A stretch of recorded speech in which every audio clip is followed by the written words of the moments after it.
بسم الله الرحمن الرحيم رب يسر ولا تعسر وتمم بالخير وبك نستعين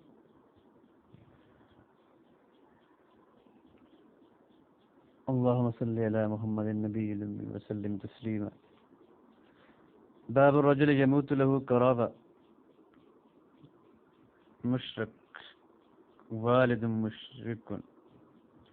کسی آدمی کا جو ہے وہ مشرق باپ مرتا ہے یا کچھ رشتہ دار جو مشرق ہے وہ مرتا ہے. صحابہ کی طرح قرابہ رشتہ داری.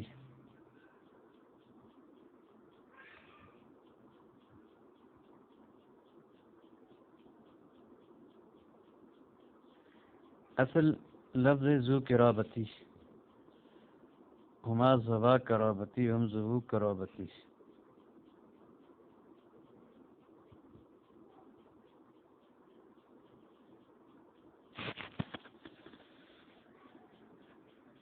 فرا کہتے ہیں کہ جب قریب کوئی مسافت کے اندر ہو تو یہ مذکر و مؤنث آ جاتا ہے، اور جب نسب کے اندر ہو صرف مؤنث آ جاتا ہے بغیر کسی اختلاف کے. کہتے ہیں هذه المرأة قریبتی ای ذات قریبتی. مشرق یعنی اس بات کے اندر اس بات کا بیان ہے کہ جب کوئی آدمی ہو سب رشتہ دار ہو جو مشرق ہو پھر وہ مشرق مر جائے تو یہ مسلمان آدمی جو ہے یہ مشرق رشتہ دار کے ساتھ کیا کرے، اس کے جنازے وغیرہ کا باقی چیزوں کا. قال حدثنا مسدد قال اخبرنا يحيى عن سفيان قال حدثني ابو اسحاق عن ناجية بن قاب عن علي قال قلت للنبي صلى الله عليه وسلم ان عمك الشيخ ظالك بالله.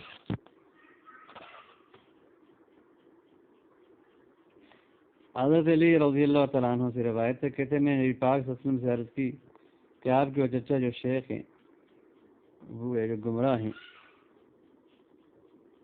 قدمات ان کا انتقال ہو گیا ہے، اور اس سے جو ہے وہ ابو طالب مراد رہے تھے.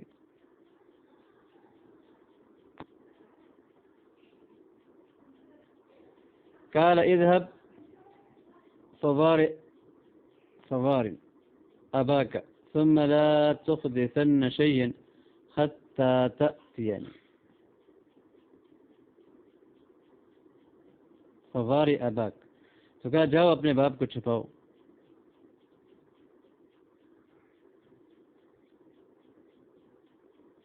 انہیں قبر کا دفن کا انتظام کرو. ثم لا تحدثن پھر کچھ اور کام نہیں کرنا یہاں تک کہ تم میرے پاس ہو. فذهبت کہتے میں گیا فواريته میں نے جو ہے وہ ابو طالب کو جو ہے وہ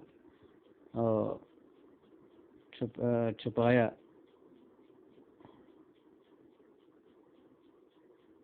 وجئته تو میں آیا فامرني تو پھر مجھے حکم دیا، یعنی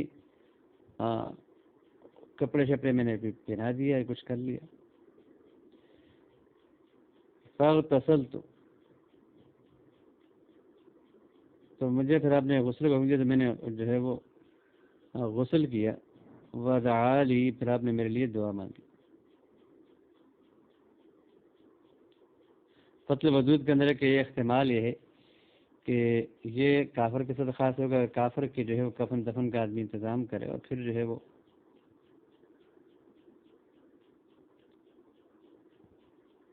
غسل کر لے. اس حدیث کے اندر دلیل اس بات پر ہے کہ ابو طالب جو ہے وہ غیر ملت اسلام پہ ان کا انتقال ہوا، اور اس بات کے اندر سری نصوص جو ہے وہ موجود ہیں. مسلم نے جو ہے وہ انہیں اپنے صحیح وغیرہ میں ذکر کیا ہے. یہی وہ قول ہے جو حق ہے اور ثواب ہے، اور جو لوگ ابو طالب کا اسلام جو ہے وہ ثابت کرنے کی کوشش کرتے ہیں وہ بالکل غلط اور مردود ہے اور صحیح حدیث کے مخالف ہے. واللہ تعالی عالم بالصواب. منذری کہتے ہیں کہ اس حدیث کو جو ہے وہ نسائی نے اس کی تخریج کی. تو بہرحال اگر کوئی کافر رشتہ دار ہو تو اس کے کفن دفن میں شریک ہونا ممنوع نہیں ہے، جائز ہے. اور اگر اس کا کوئی نہ ہو تو پھر یہی مسلمان جو ہے اس کے جس حالت میں وہ مرا تھا کفر تھا اسی انداز میں اس کا جو ہے وہ کفن دفن کا انتظام کر لے. بابن فی تعمیق القبر، قبر کی گہرائی کے بیان میں، کتنی گہری ہوگی قبر۔ قال حدثنا عبد الله بن مسلمة الكعنبي كأن سليمان بن المغيرة حدثهم عن حميد يعني بن هلال عن هشام بن عامر قال جاءت الأنصار إلى رسول الله صلى الله عليه وسلم، انصار نبی پاک صلی اللہ علیہ وسلم کے پاس آئے یوم احد، احد کے دن، فقالوا، تو انہوں نے کہا اصابنا کرح وجہد، کرح بالفتح مصدر ہے اور بالضم اسم ہے،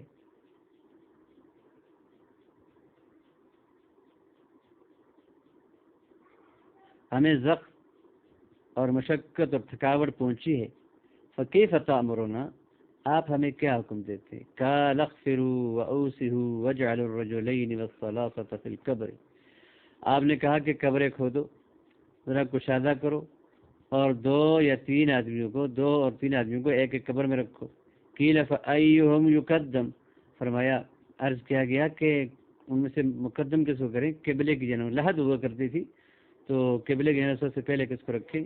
قال اکثرهم قرآنا، جس نے قرآن زیادہ پڑھا ہو۔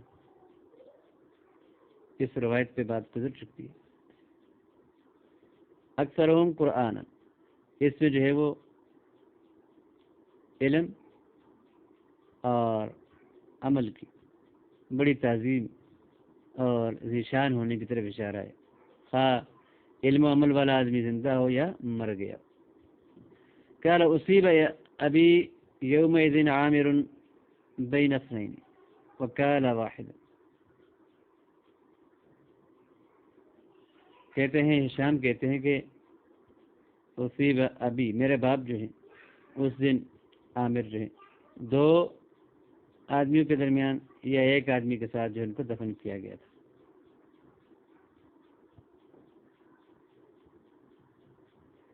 اور نسائی کے الفاظ میں مکان ابھی ثالث ثلاثہ فی قبر واحد، ایک قبر کے اندر تیسرے میرے والد تھے، یہ تین آدمیوں کو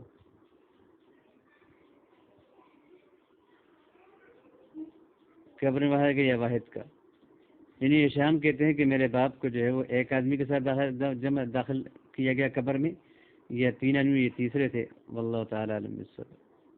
منذری کہتے ہیں کہ اس حدیث کو جو ہے وہ ترمذی، نسائی اور ابن ماجہ نے جو اس کی تخریج کی، اور ترمذی نے کہا کہ یہ حدیث حسن صحیح ہے، لیکن یہاں پر جو بات ہے، اس جو روایت یہ موجودہ روایت اس کے اندر تو عمق کی بات نہیں، توسیع قبر کی بات آئی ہے، اور وہ بھی اس وجہ سے کہ ایک سے زیادہ مردوں کو دفن کیا گیا تھا۔ اگلی حدیث، قال حدثنا ابو صالح یعنی الانطاکیہ انبأنا ابو اسحاق یعنی الفضاریہ عن الثوری عن ایوب عن حمید بن ہلال باسنادہ ومعناه زاد فیہ وعامکو۔ اچھا، پچھلی روایت کے اندر جو ہے وہ سند تو یہی ہے، لیکن اس میں عامکو کے الفاظ نہیں ہے، یہاں پر عامکو، اور اس کو گھیرا بھی کرو۔ قال حدثنا موسى بن اسماعيل قال اخبرنا جرير قال اخبرنا حميد يعني ابن هلال سعيد بن هشام بن عامر بهذا الحديث، تیسری سند آگئی۔ زاد فيه وعامکو، اس میں دلیل ہے قبر کے گہرا کرنے کی مشروعیت پر، اور اعماق کی حد میں اختلاف کیا گیا ہے۔ امام شافعی کہتے ہیں کہ آدمی کی قامت کے برابر، اور عمر بن عبدالعزیز کہتے ہیں کہ آدمی کی ناف تک، اور مالک کہتے ہیں کہ اعماق کی کوئی حد نہیں ہے، اور ابن ابی شیبہ اور ابن المنذر نے عمر بن الخطاب سے یہ بات نقل کی ہے کہ انہوں نے فرمایا کہ اعمق القبر الی قدر قامت وسط، ایک آدمی کی جو ہے جسم و قامت کے بقدر قبر کو جو ہے وہ گہرا کھودو۔ بابن فی تسویۃ القبر، قال حدثنا محمد بن قصير قال أنبانا سفيان قال أخبرنا حبيب بن أبي ثابت عن أبي وائل عن أبي هياج الأسدي قال بعثني علي قال لي، مجھے علی نے بھیجا اور کہا، أبعثك على ما بعثني عليه رسول الله صلى الله عليه وسلم أن لا أدع قبرا مشرفا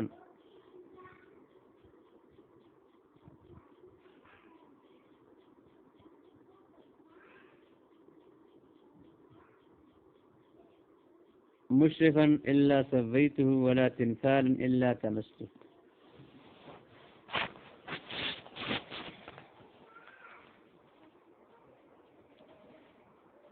ابھی حیاج اصلی کہتے ہیں کہ مجھے اصلی نے بھیجا اور کہا کہ اب آسو کا ہونا چاہیے، میں تجھے بیچتا ہوں علی اس کام پر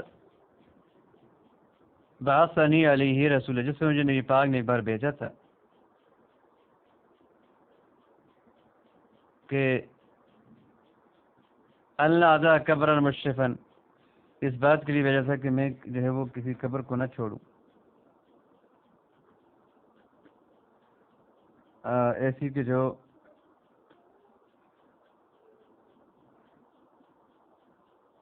اونچی کی گئی ہو، مشرف بلند کی گئی ہو اونٹ کی کوہان کی طرح. الا سویتہ، مگر میں اس کو برابر کر دوں، ولا تمثالا، اور نہ ہی کوئی مورتی یا تصویر دیکھوں مگر یہ کہ اس کو میں مٹا دوں.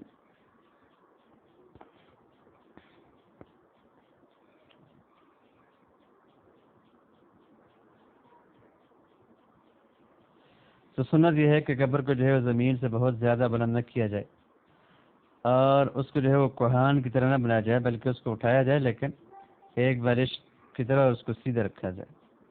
یہ امام شافعی رحمہ اللہ کا مذہب ہے. قاضی ایاز نے اکثر علماء سے نقل کیا ہے کہ افضل ان کے ہاں قبر کو کوہان کی طرح بنانا ہے، اور یہ امام مالک کا مذہب ہے، لیکن وہ بہت زیادہ اونچی نہ ہو. اور حدیث اس میں دلالت اس بات پر ہے کہ قبر جو ہے وہ بہت زیادہ اونچی نہ ہو، یعنی فاضل اور غیر فاضل میں فرق نہیں ہونا چاہیے. قبروں کا مقدار معزون سے زیادہ بلند کرنا یہ حرام ہے، اور اس بات کی تصریح امام احمد کے اصحاب نے اور امام شافعی اور مالکیہ کے اصحاب نے کی. اور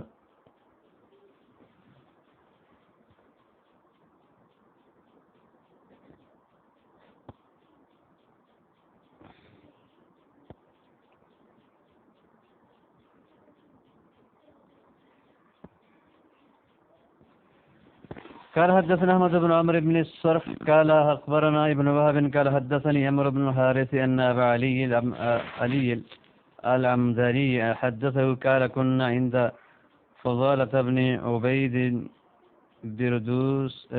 برودس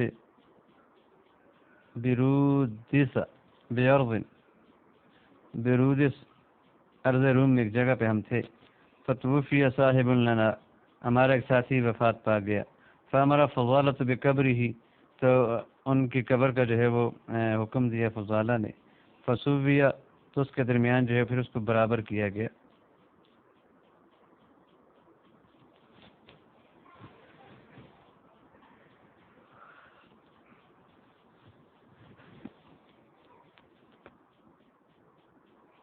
اور ثم قال سمعت رسول اللہ صلی اللہ علیہ وسلم یامر بتسویتها، قبر کی تسویت کا حکم دیا کرتے تھے.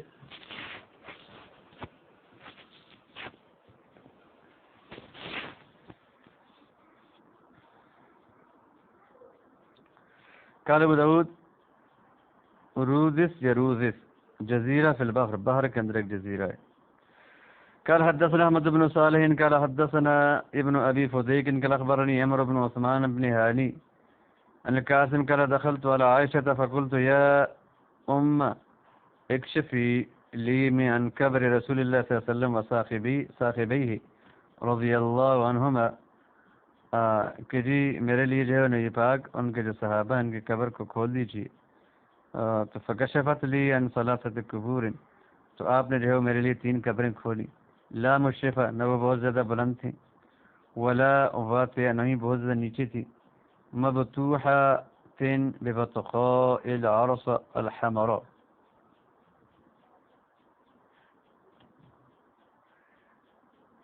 مفتوحہ نہ تو زمین سے ملی تھی نہ بہت زیادہ بلند تھی، بلکہ لاتے اچھا مفتوحہ مبسوطہ علی الارض، زمین کے اوپر برابر تھی. اور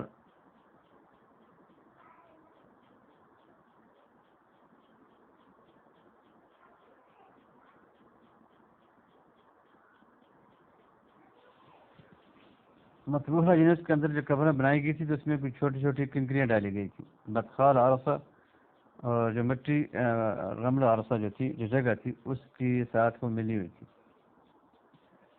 العرصہ عرصات اس کی جمع آتی ہے ہر وہ جگہ جو کشادہ ہو اور اس میں کوئی عمارت نہ ہو.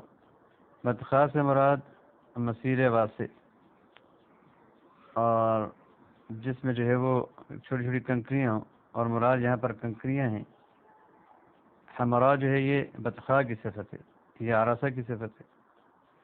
مطلب ہے کہ میرے لیے تینوں قبروں کو جو اس جگہ کو کھول دیا حجرہ شریفہ کو, وہ نہ بلند تھی نہ بہت زیادہ پست تھی کہ زمین سے ملی ہوتی,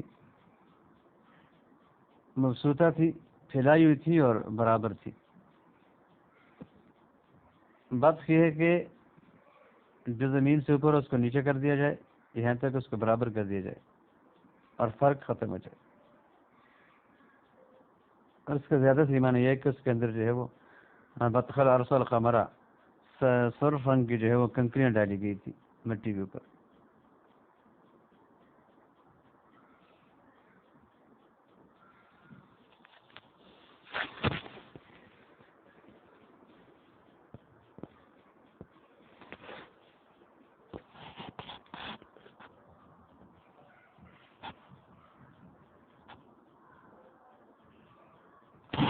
اس بات کے اندر صالح ابن صالح کی مراسیل ابی داؤد میں حدیث ہے کہ رأیت قبر النبی صلی اللہ علیہ وسلم شبران ابنا و شبرین. اور ابو بکر الآجری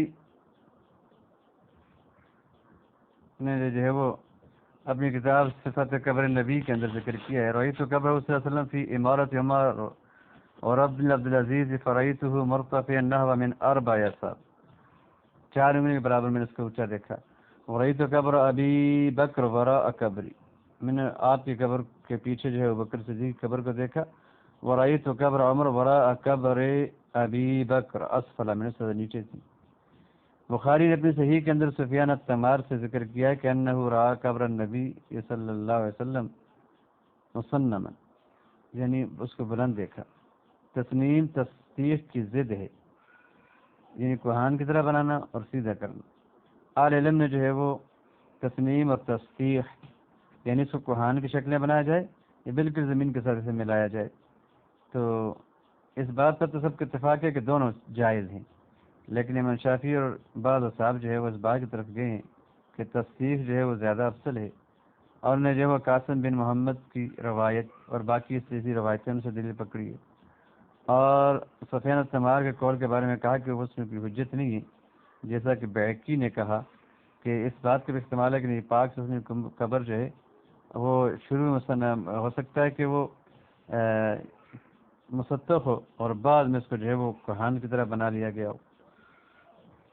جب جو ہے وہ حضرت عمر بن عبدالعزیز کے دور میں وہاں پر دیوار بنائی گئی ولید بن ملک سے پہلے, اور بعض حضرات کہتے ہیں کہ تصدیق کے بجائے تسلیم افضل ہے. امام حنیفہ, امام مالک, امام احمد مزنی اور کثیر بہت سے شافعیہ کے نزدیک بھی وہ یہی کہتے ہیں کہ تسلیم افضل ہے, اور انہیں جو سفیان التمار کے قول کو لیا ہے. شوکانی کہتے ہیں کہ زیادہ بہتر تو یہ ہے کہ افضل ہو تصدیق, اور قاسم کی حدیث سے جو ہے منظر اس کو اختیار کیا ہے. پر احناف کا قول یہ کہ تسلیم جو ہے وہ افضل ہے. کوہان کی طرح جو ہے اس قبر کو بنانا, کوہان کی شکل دینا, جیسے کہ عام طور پہ ہمارے یہاں پاکستان میں یا دنیا بھر میں قبریں اسی انداز کی ہوتی ہیں. بہرحال جو ہے وہ بہت زیادہ بلند نہیں ہونی چاہیے, جیسے یہاں پر ہے کہ جی 4 انگلی کے برابر تھی یا 1 بالشت کے برابر. پورے اوپر قبر بنانا وہ جائز نہیں ہے.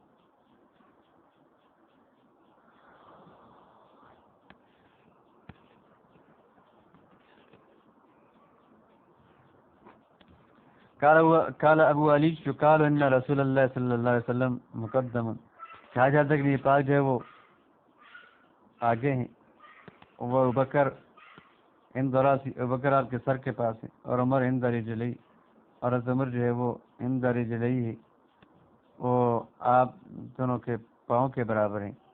راسو عند رجلی رسول اللہ صلی اللہ علیہ وسلم، اس حال میں کہ حضرت ان کی دونوں ٹانگوں کی نبی پاک کی، کہ حضرت عمر کا جو سر ہے وہ نبی پاک صلی اللہ علیہ وسلم کے ٹانگوں کے برابر ہے سامنے۔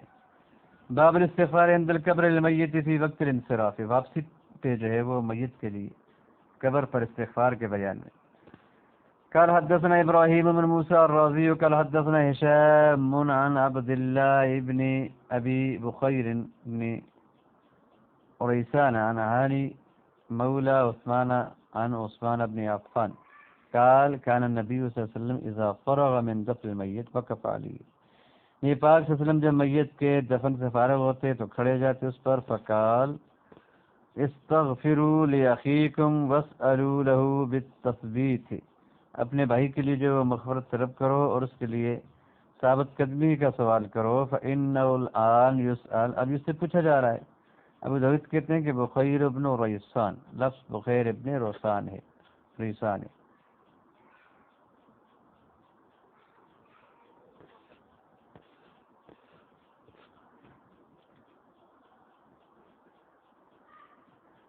یہ حدیث اس بات پر دلالت کر رہی ہے کہ میت کو دفن کرنے سے فارغ ہونے کے بعد اس کے لیے استغفار اور تثبیت کا سوال کرنا یہ مشروع ہے، اس لیے کہ اس وقت سے جو ہے پوچھا جا رہا ہوتا ہے، اور اس میں جو ہے وہ حیات قبر کے ثبوت پر بھی دلیل ہے، پوچھا سے جا رہا ہوگا جو اندر زندہ ہوگا، اور بہت سی حدیثیں اس باب میں آئی ہیں، اس میں اس بات پر بھی دلیل ہے کہ میت سے جو ہے اس قبر میں سوال کیا جاتا ہے، اور اس مضمون کی بہت سی حدیث موجود ہیں سوال قبر کے بارے میں، عذاب قبر کے بارے میں، صحیحین وغیرہ میں۔ منذری نے اس حدیث سے سکوت اختیار کیا ہے۔ باب کراہیت الذبح عند القبر، قبر کے پاس ذبح کے مکروہ ہونے کے بیان میں۔ قال حدثنا يحيى بن موسى البلخي قال اخبرنا عبد الرزاق قال انبانا معمر ثابت عن انس قال قال رسول الله صلی اللہ علیہ وسلم لا عقر في الاسلام، آپ نے کہا اسلام میں کوئی عقر نہیں ہے۔ خطابی کہتے ہیں کہ اہل جاہلیت جو ہے وہ کسی سخی آدمی کی اور امیر آدمی کی قبر کے پاس اونٹ ذبح کیا کرتے تھے، اور کہا کرتے تھے کہ یہ بڑا سخی آدمی تھا، ہم اس کے فعل پر اس کا بدلہ دے رہے ہیں۔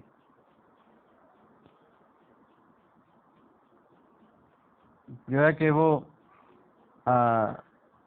اپنی زندگی کے اندر جو ہے اونٹ ذبح کرتا تھا، لوگوں کو کھلاتا تھا، مہمانوں کو، تو ہم جو اس کی قبر کے پاس سے اونٹ ذبح کریں گے تاکہ پرندے کھائیں اور جانور کھائیں، اور اس کے کھانے کے بعد بھی ایسے ہی اس کی جگہ مطعم بنی رہے، کھانے کی جگہ بنی رہے جیسے اس کی زندگی میں تھی۔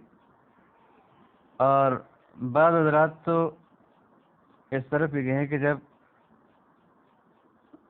اس کے پاس ہم یہ اونٹ ذبح کریں گے تو قیامت کے دن اسی اونٹ پہ جو ہے وہ حشر کی طرف جائے گا سوار ہو کے، اور جس کے پاس جو اونٹ ذبح نہ کیا گیا وہ پیدل جائے گا۔ اگر ایسی بات تھی تو یہ وہ مشرکین تھے کہ جو کم از کم بعض الموت کے قائل تھے۔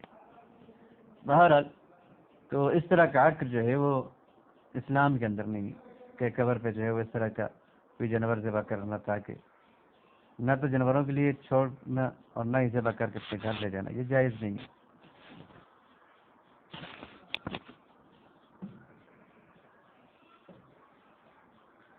قال عبد الرزاق كانوا ياكلون عند القبر يعني ببقرة او بشيء، بقرة او شيء، بقرة او شاة، تو کوئی چیز ذبح کرتے تھے، گائے وغیرہ۔ باب الصلاة الى القبر بعد حين قال حدثنا، بہت عرصے کے بعد جو کسی قبر پر نماز جنازہ پڑھنے کے بیان میں۔ قال حدثنا قتيبة بن سعيد قال اخبرنا الليث عن يزيد بن ابي حبيب عن ابي الخير عن عقبة بن عامر ان رسول الله صلى الله عليه وسلم خرج يوما فصلى على اهل احد صلاته على الميت ثم انصرف۔ عقبہ بن عامر سے روایت ہے، کہتے کہ نبی کریم صلی اللہ علیہ وسلم ایک دن نکلے اور آپ نے جو ہے وہ اہل احد پر جنازہ پڑھا، جنازے کی نماز پڑھی جیسے میت پڑھی جاتی ہے، پھر آپ لوٹے۔ اور یہ جو اپنے اہل قبر جو ہے وہ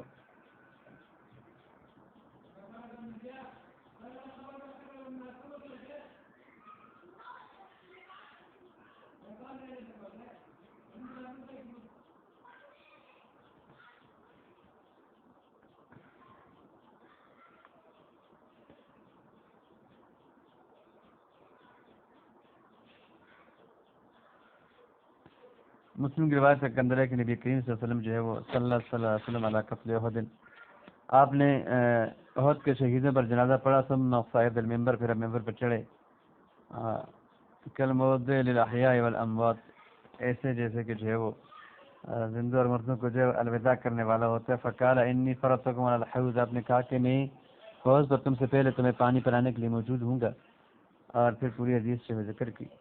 اس سے جو ہے وہ شہداء پر جنازے کی مشروعیت کی دلیل ہے، اور قبر پر جو ہے وہ 8 سال بعد بھی جو ہے جنازہ پڑھنے کی مشروعیت کی دلیل ہے۔ احد کا جو واقعہ ہوا تھا یہ سنہ 3 ہجری میں ہوا تھا، اور نبی کریم صلی اللہ علیہ وسلم جو ہے وہ ربیع الاول میں سنہ 11 تھا، 11 ہجری کو آپ کا انتقال ہوا تھا، اور اس قول کے مطابق جو ہے گویا کہ آپ نے 8 سال کے بعد جو ہے وہ پڑھا ہے۔ تو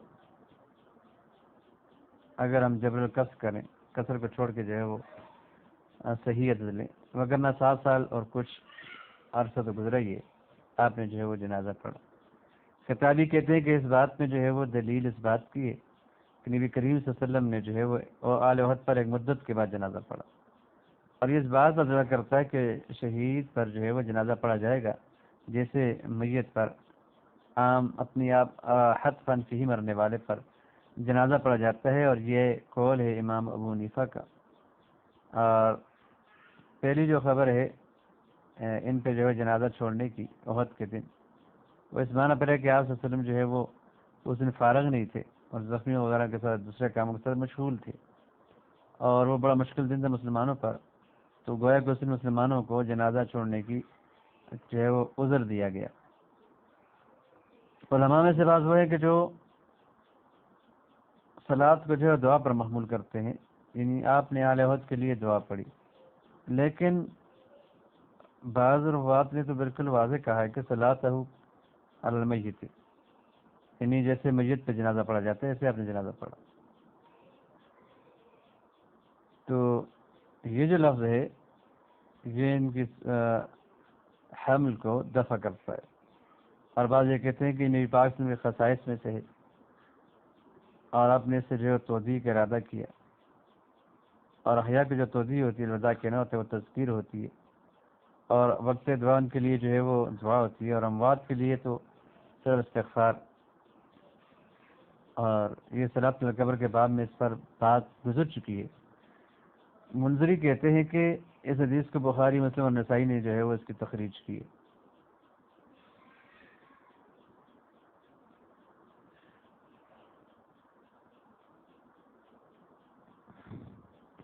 کہ کب قبر میں جنازہ پڑھا جائے گا یا نہیں پڑھا جائے گا، اور مدت کی کوئی تعین ہے کہ نہیں، کتنی مدت کے بعد پڑھا جائے گا اور کتنی مدت کے بعد بھی پڑھا جائے گا، اس پہ جو ہے وہ پورے فقہی مسائل کے ساتھ بات گزر چکی ہے، فقہی جو ہے وہ اقوال کے ساتھ۔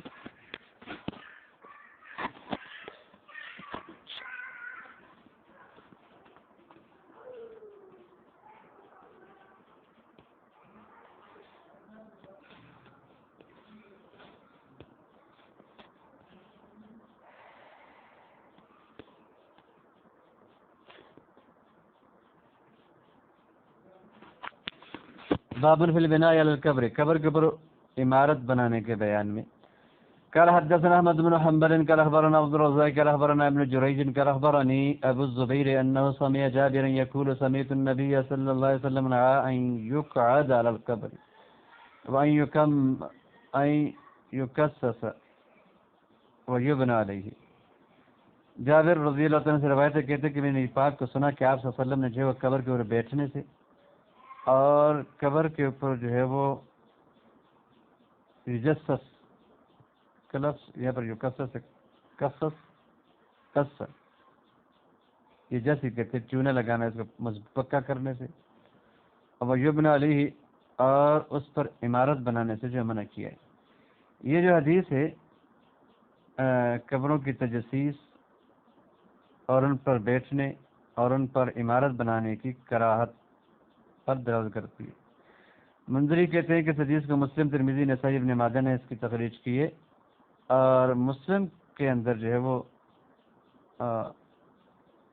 زیادت اور کتابت کا ذکر نہیں ہے. اور ترمذی کی روایت کے اندر ہے کہ انا یکتب علیہ، لکھنے سے ہی منع کیا. اور ترمذی نے کہا کہ حدیث صحیح ہے، حسن ہے. اور نسائی کی حدیث کے اندر ہے کہ این یزاد علیہ، کہ اس پر جو ہے وہ کچھ اور زیادہ قبے شبے بنانا، یہ بھی جائز نہیں ہے.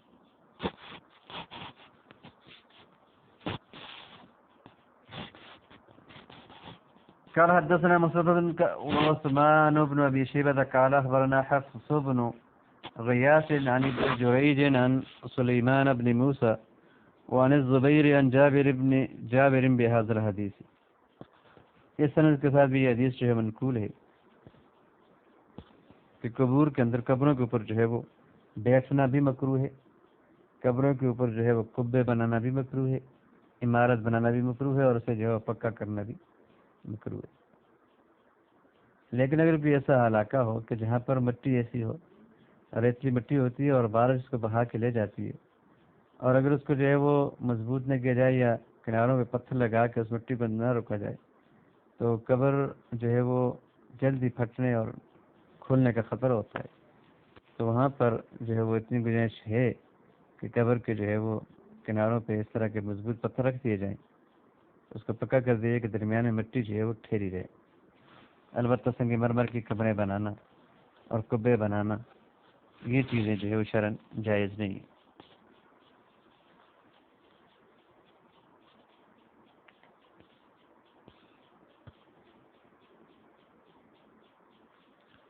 قال ابو داود قال عثمان او يزاد عليه وزاد سليمان بن موسى او ان يكتب عليه ولم يذكر مسدد في حديثه او يزاد عليه. ابو داود کہتے ہیں خفی علیہ من حدیث مسدد حرف وان، یہ مجھ سے جو مخفی رہا.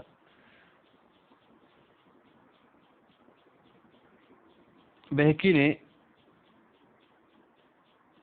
لا يزاد القبر اکثر من ترابه لئلا ترفع کے الفاظ ذکر کیے کہ قبر جتنی ہے اور اوپر مٹی زیادہ ڈال جائے کہ وہ بہت زیادہ بلند ہو جائے. اور زیادہ سے مراد مٹی کو اور زیادہ اوپر زیادہ کرنا ہے تاکہ بلند کرنا. اور یکتب علی کہ قبور پر جو ہے وہ لکھنے کی کراہت سے ظاہر ہوتی ہے، اور میت کا نام لکھنا یا کچھ تو یہ سب ہی گویا کہ مکروہ ہے. منذری کہتے ہیں کہ اس حدیث کو جو ہے وہ نسائی نے اس کی تخریج کی ہے. ابن ماجہ نے اس کا مختصراً ذکر کیا کہ نا رسول اللہ صلی اللہ علیہ وسلم ان یکتب علی القبر شیء، قبر میں کچھ لکھنے سے آپ نے منع کیا. اور سلیمان ابن موسیٰ کہتے ہیں کہ لم یسمع من جابر بن عبداللہ، یہ منقطع ہے. قال حدثنا الكعنبي عن مالك عن ابن شهاب عن سعيد بن المسيب عن ابي هريره رضي الله تعالى عنه قال ان رسول الله صلى الله عليه وسلم قال قاتل الله اليهود اتخذوا قبور انبيائهم مساجد. اللہ پاک یہود کو، اور مسلم کے الفاظ کے اندر ہے والنصارى، اللہ یہود و نصارہ کو تباہ و برباد کرے، قتل کرے. لعن کے لفظ کے ساتھ بھی یہ لفظ وارد ہوا تو یہاں پر لعن کے معنی میں لعنت کرے کہ انہوں نے جو ہے وہ اپنے انبیاء کی قبروں کو مسجدیں بنا لیا، یعنی نماز کا قبلہ بنا دیا.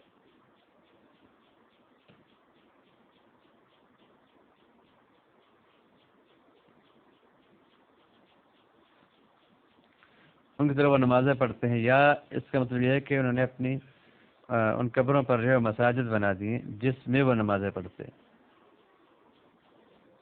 مصنف کا کلام دوسرے ہی معنی کی طرف جو ہے مائل ہوتا ہے کہ یہاں پر باب انہیں جو ہے بنا علی القبر کا باندھا ہے.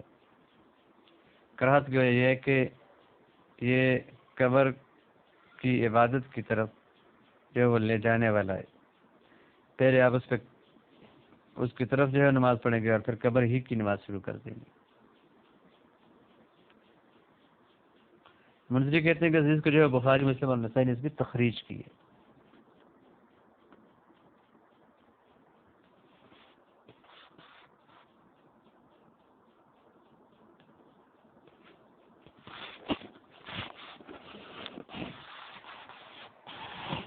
پابند فی کراہیت القعود علی القبر، قبر پر بیٹھنے کی کراہیت کے بیان.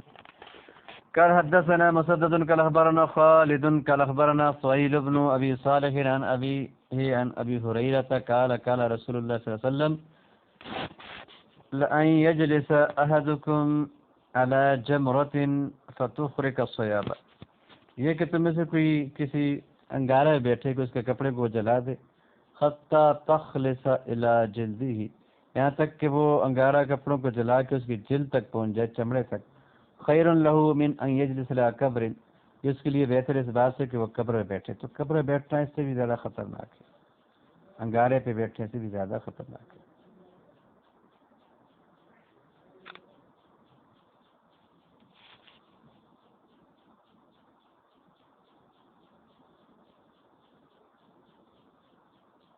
تخرق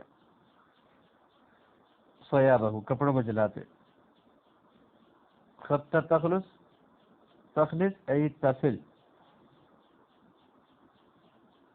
تو یہ زیادہ بہتر ہے، زیادہ ہوا ہے. اس میں دلیل اس بات پر ہے کہ قبر پر بیٹھنا جائز نہیں ہے، اور جمہور تو اس کی تحریم کی طرف گئے، اور جلوس سے مراد یہاں پر قعود ہے.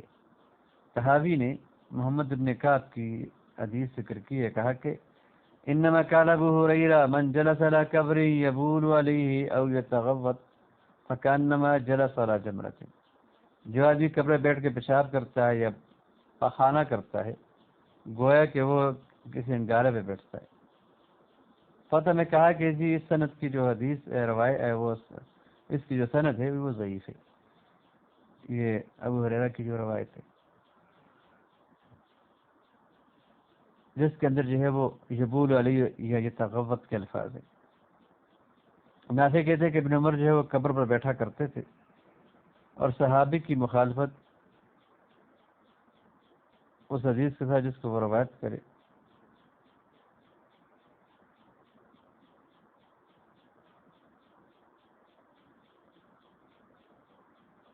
یہ مروی کی کے ساتھ تعارض نہیں.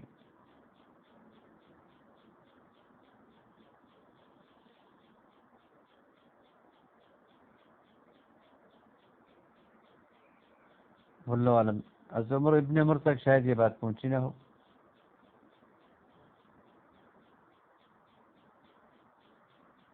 منذری کہتے ہیں کہ یہ جو حدیث ہے ابو ہریرہ کی، اس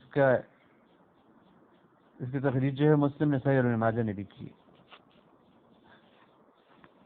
قال حدثنا ابراہیم بن موسى الرازي قال انبأنا عيسى قال اخبرنا عبد الرحمن يعني ابن يزيد بن جابر عن بصر بن عبيد الله قال سمعت فاصلة بن الأفكى يقول سمعت أبا مرصد الغنبي يقول قال رسول الله صلى الله عليه وسلم لا تجلسوا للقبور ولا تصلوا عليه، نہ تو قبروں پر بیٹھو اور نہ ہی قبروں کی طرف منہ موڑ کے نماز پڑھو، اس لیے کہ انہیں اگر قبلہ رخ بناؤ گے اور ان کی طرف نماز ہوگی تو یہ ان قبور کی ایسی تعظیم ہوگی جس کی اجازت نہیں ہے.